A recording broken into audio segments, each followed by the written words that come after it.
like hope and suffering are not absent of each other. Like they actually kind of go hand in hand and are partners.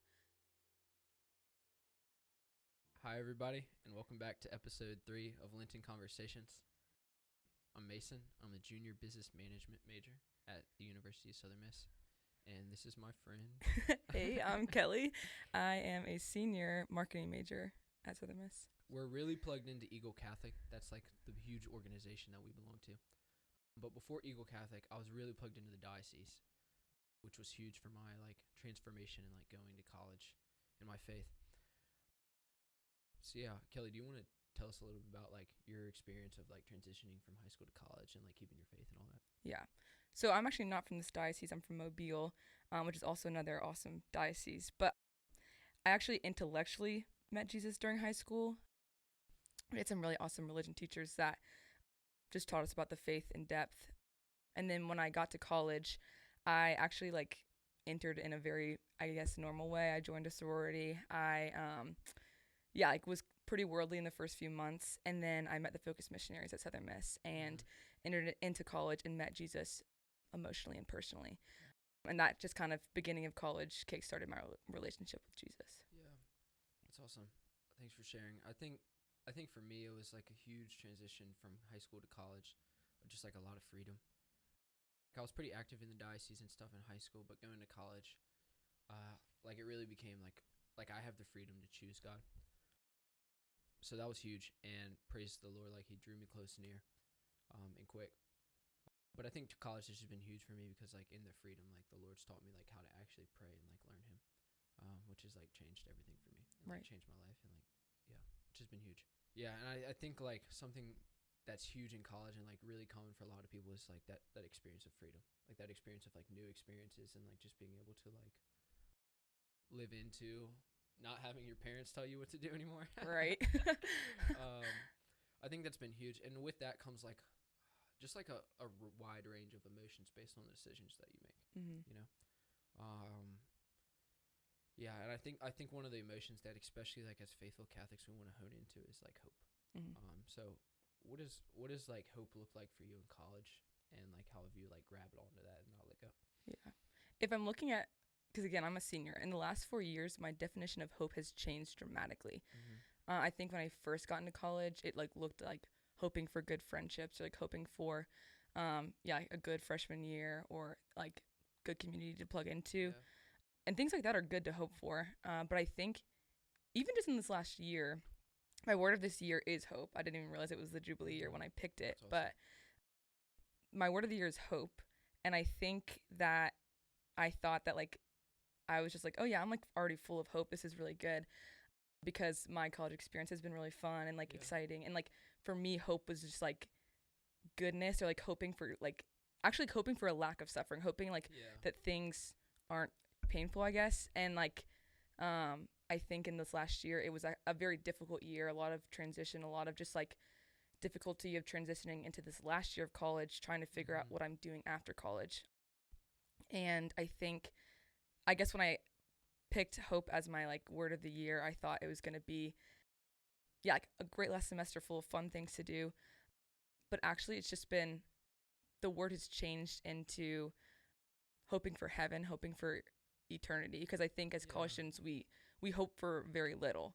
We hope for like I hope this semester is better than last semester, or I hope that like my classes are fun, or I hope I have like good friends, or even just like in college, I know as a woman, like I hope for like my vocation or to meet somebody, whatever. And it's like when that doesn't happen, or when that semester's not good, or when that year isn't what you thought it was, like then what is hope? You know, it's like are you lacking in hope, or is there like, is hope, did you falsely hope? But I think in this last year I learned that it's like you actually, if everything was perfect and there was no suffering, there would be no need for hope. And I think my college experience has been wonderful, beautiful, full of good things, but also full of suffering that like taught me to hope for eternity, hope for like good community that pushes me to eternity, or hoping for like things that actually push me to grow, and like suffering pushes you to grow. Yeah. That's huge. Yeah, and I've been praying like a lot because it's the Jubilee year, and I'm like a huge Jubilee year guy. It's just like an excuse to have so much fun. You talk about it a lot. But like, I've been sitting with this idea of hope, and like in this hope, and it like with hope comes suffering. That's just part of the Christian life. But like in this idea of hope, I've been thinking like, what actually does that mean? Like I've heard my like religion teachers teach me that, or like my parents like tell me about it or whatever. But like I've been thinking like hope only comes when you're living like as a son or a daughter, and it's the attitude or like the interior like disposition of, okay, I know who my dad is, and there's no way he's not going to provide for me, right? So like whenever I live into that, and when I lean on that disposition, that's hope. Right. Like okay, I trust that my dad's going to provide for me. Right. Right. Even in suffering, like Right. you're saying. And speaking of suffering, it's the holy season of Lent now, which is awesome. Yeah. One of my favorite liturgical seasons. Yeah. What does Lent mean for you? Like, how do you, especially in college, like, how do you live into that, like, liturgically? Yeah. You know? Yeah. I used to, during Lent, I was pretty wimpy with it. I was like, I'm gonna, not eat candy. It's not that big of a deal. I didn't like think much into it. Then my freshman year, I did Fiat 90, which was like big. It was all these different areas of your life that you're attached to things. Yeah. And it was probably the first Lent that I like it felt uncomfortable. Yeah. But also was the Lent that I felt closest to God, because it's like you had no social media, you took cold showers certain times of the week, and it was like all these things that were really difficult.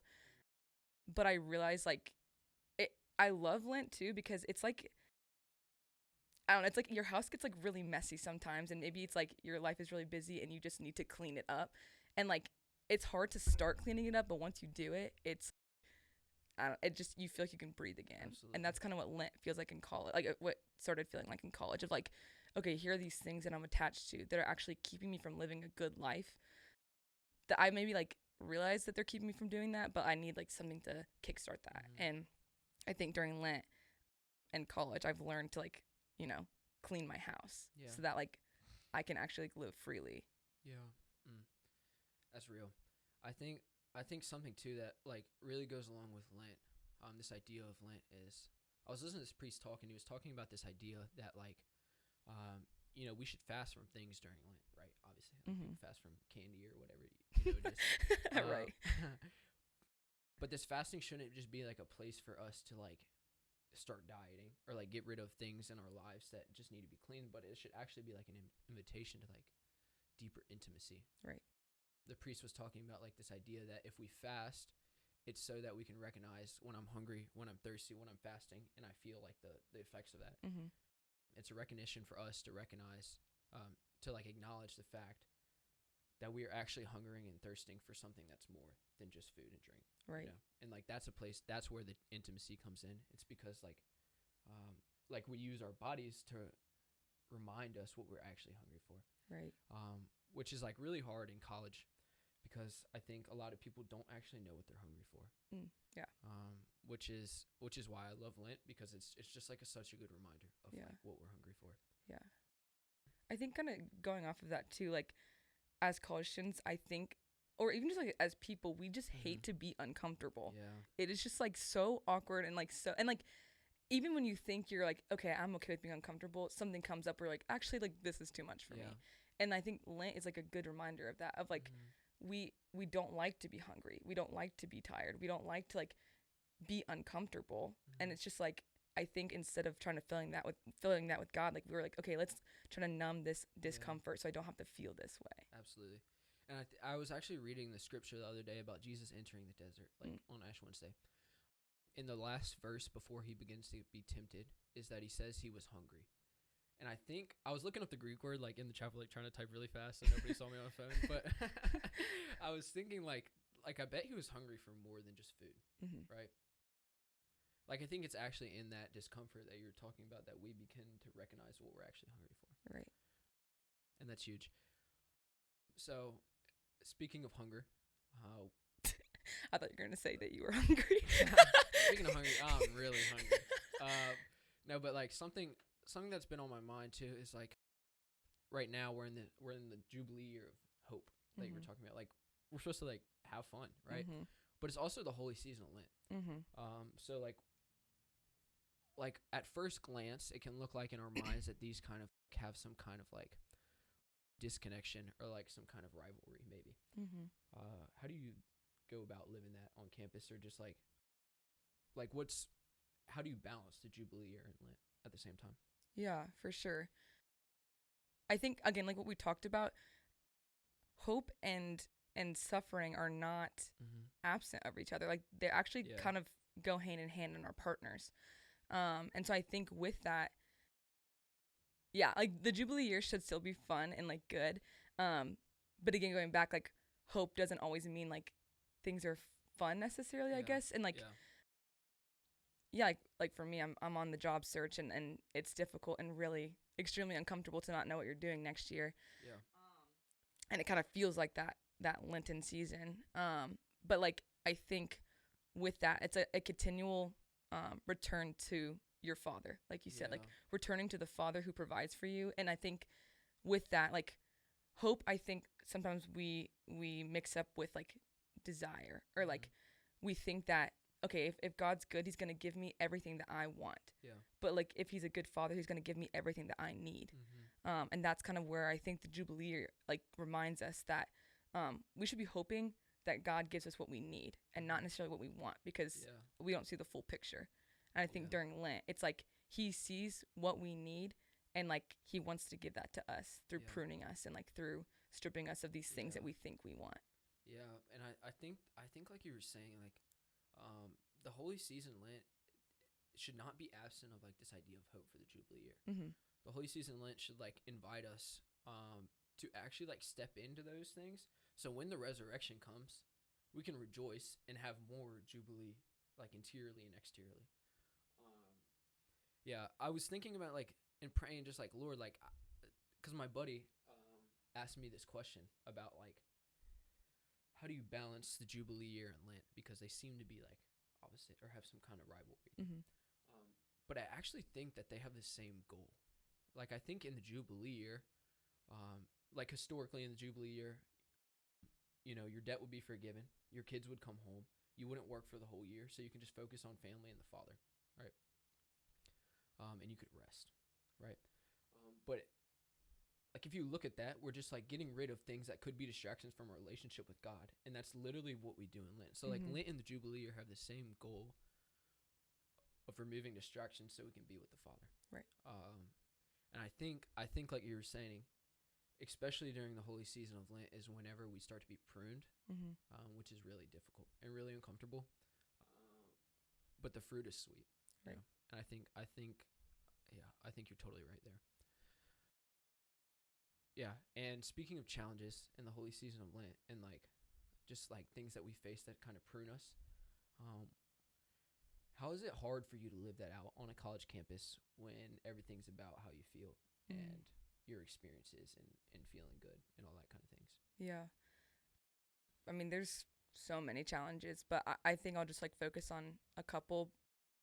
Like I said earlier, I'm in a sorority, and it's really good because everyone in a sorority is like craving good community, which is good. I think that sometimes it can be distorted. And like, I think in Greek life, you're offered a lot of things that are, you know, wrapped up as like comfort and joy and all these things that are good, but are actually just a disguise into what is like going on underneath.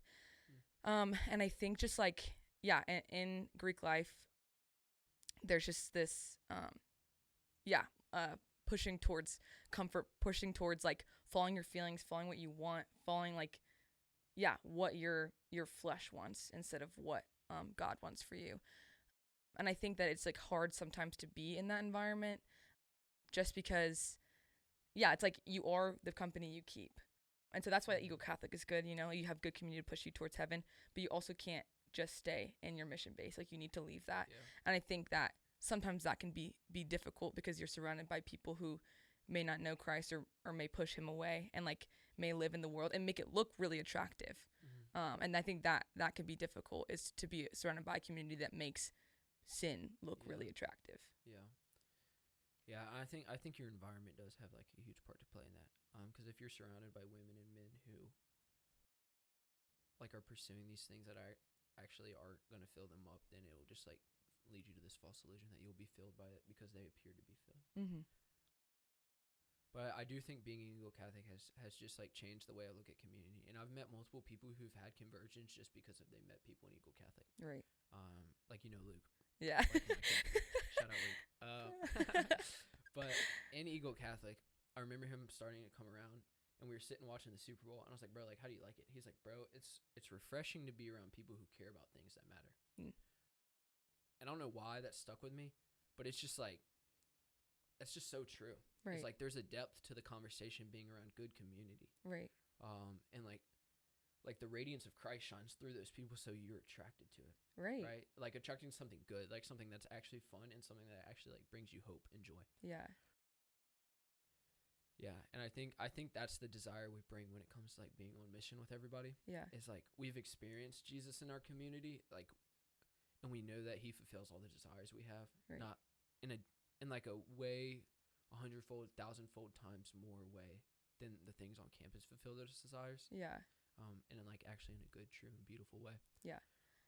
And I think on a college campus, like people, you can tell people desire those things. Yeah. They're just like waiting for somebody to show them where that is. Mm-hmm. And I think that that's where like being on mission is just like a gift, you know, because it's like we know what they need.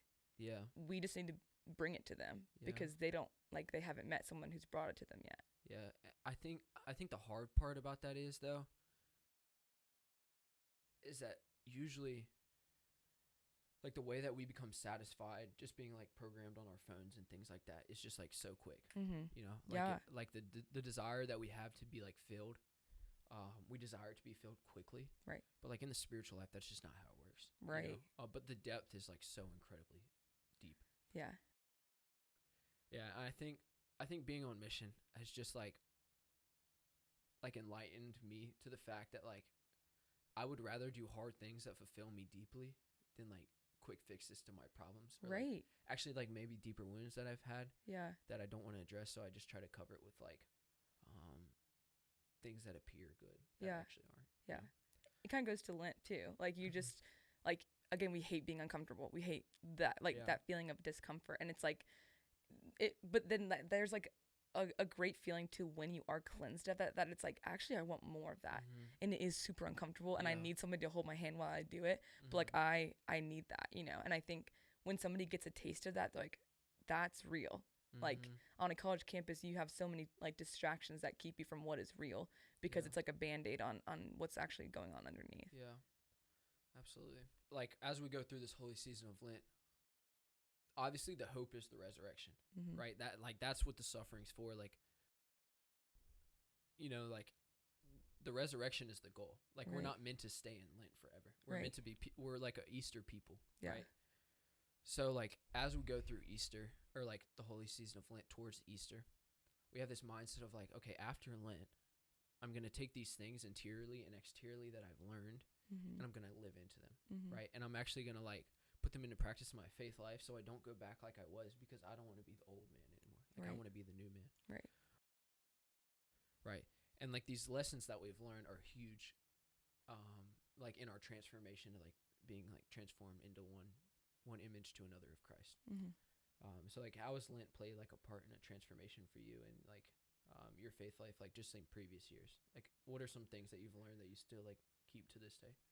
From Lent.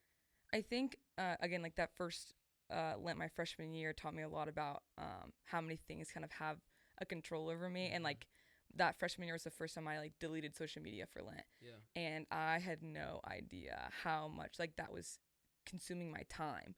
And I think that like, I feel like during that Lent, it was God saying like, I've been trying to get your attention this whole time. Like you've been scrolling on Instagram Reels forever. Like I've been trying to get your time. And I think that like, that was like one small thing that I now want to do that every Lent, you know, and like even just put restrictions on myself too, like throughout the year of like, okay, like this I know consumes my time. Let me put a time limit on it.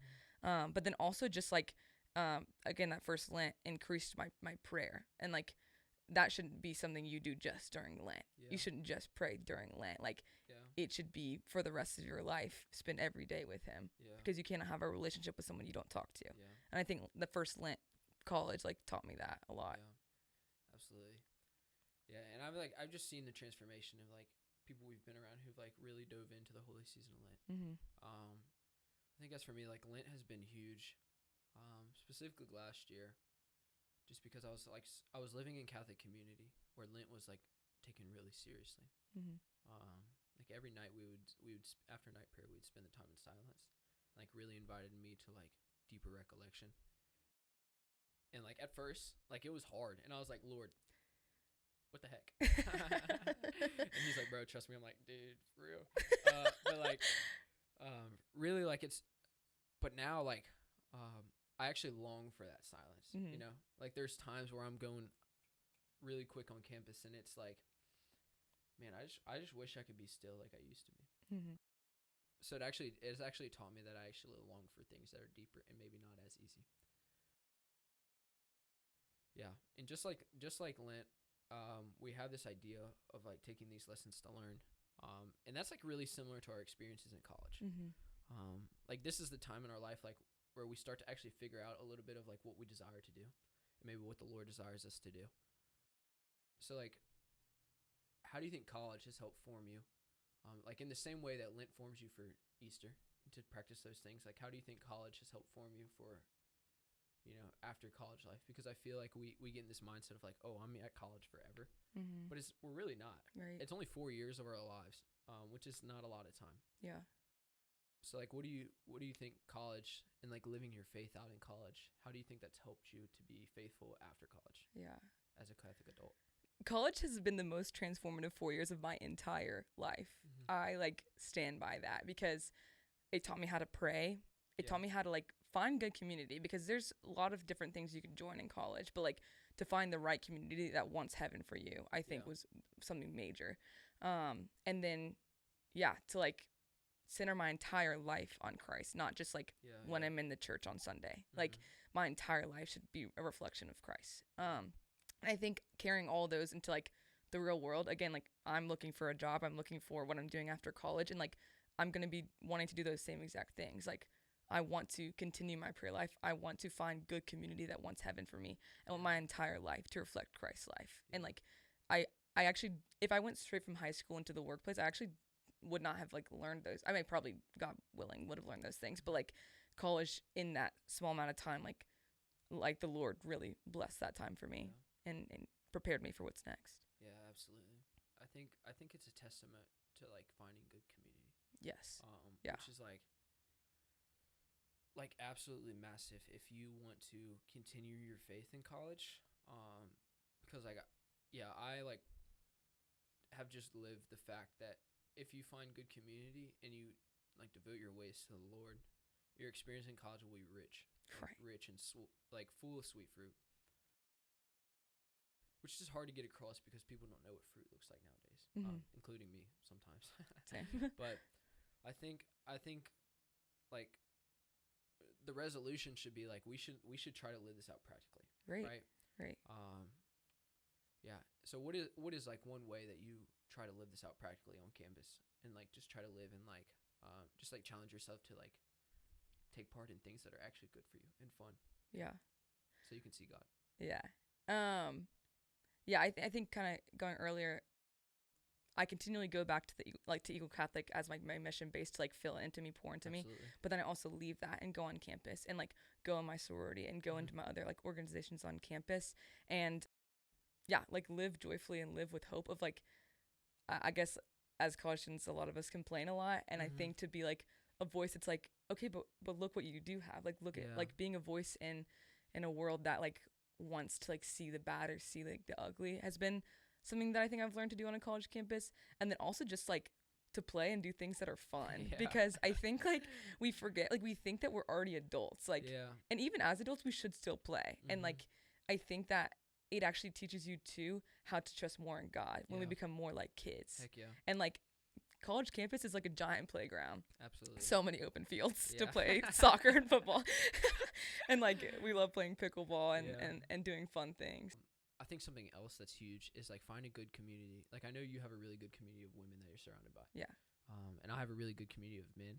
Right. So just to, like, almost like allow yourself to like enter into that joy with them is huge. Mm-hmm. And really fun and really funny sometimes. Yeah, I think that's like a really good challenge to anybody who's listening, is like, especially the transitioning from high school to college, is to like make it a priority to play with good community. Right. Something fun, something tangible, something real. Yeah. Yeah. So yeah, that's it, guys. That's about it. It was great talking yeah, to you. Yeah. Woo! We just high-fived if you couldn't hear that. Yeah. We're creating what's the word? What do you mean? We're creating a space for them. This is us high-fiving in the back. Can you hear us? Should we clap in Yeah. here? Like, Yeah. that's y'all clapping for us.